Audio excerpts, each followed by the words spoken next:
आज ना मला एक मस्त साडीचा लेहंगा शिवायचा होता आणि तो पण अर्जंट होता. म्हणजे सकाळी दिला आणि संध्याकाळी मला तो लगेच शिवून द्यायचा होता. पुण्याच्या कस्टमरचा होता.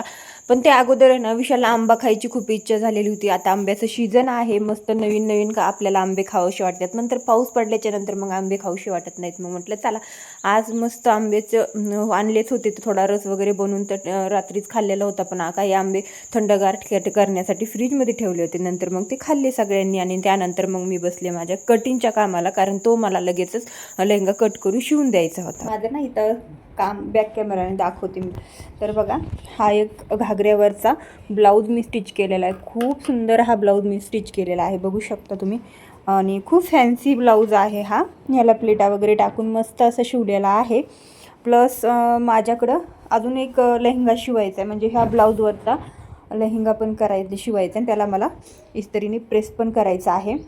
तर इकडं हे सगळं काम चाललेलं आहे माझं. इतका राडा होतो ना की बस विचारू नका. पाहू शकता तुम्ही एवढा पसारा होतो आहे सगळा. जे सामान लागतं हे तुकडे वगैरे हे सगळं इकडं तिकडं पडलेलं असतं, बाकीचे सगळं पसारा. आणि त्यात शूटिंग पण चालू असतं. ह्या लेहंग्याचं मी शूटिंग नाही केलं, फक्त डिझाईन मी तुम्हाला नंतर दाखवणार आहे पूर्ण झाल्यावर आपल्या जो फॅशन डिझायनरच्या चॅनलवरती. पण काय होते की एवढं सगळं शूट करणं वगैरे पॉसिबल होत नाही. त्यात मला हा एकाच दिवसामध्ये द्यायचा होता. तर मग त्यामुळं मग काही शूट वगैरे नाही केलं. सो टाईम होता, पण लेहंगा वगैरे शूट करायचं म्हटलं ना तर मोठा असेल तर खूप म्हणजे वेळही लागतो आणि ते ॲडजस्ट करायला पण खूप वेळ उरतो. म्हणजे शिवायला असं काही वाटत नाही, पण ज्यावेळेस आपल्याला शूट करून शिवायचं असतं ना त्यावेळेस खूप जास्त परेशानी होती. म्हणजे जे काम आपल्याला 1 तासामध्ये करायचं असतं ते काम आपलं 2-3 तासामध्ये होतं. सो जाऊ द्या, नेक्स्ट टाईम नक्की ते आपले नंतर त्याच्यावरती फॅशन डिझायनरच्या चॅनलवरती तिथं आपण फॅशन डिझायनरचे क्लास घेणार आहोत. तर त्यामध्ये हे लेहंगासुद्धा मी तुम्हाला शिकवणार आहे. सो चला.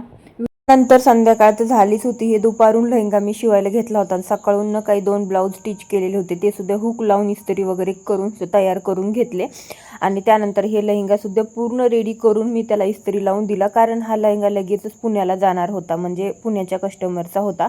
त्याच्यासाठी मग पटकन हे सगळं व्यवस्थित तयार वगैरे करून घेतलं आणि लगेच मग पॅकेजिंग करून हे पाठवून द्यायचा होता आहोनपाशी. आणि मग हे सगळं आवरून वगैरे मग माझ्या रात्रीच्या कामाला लागले.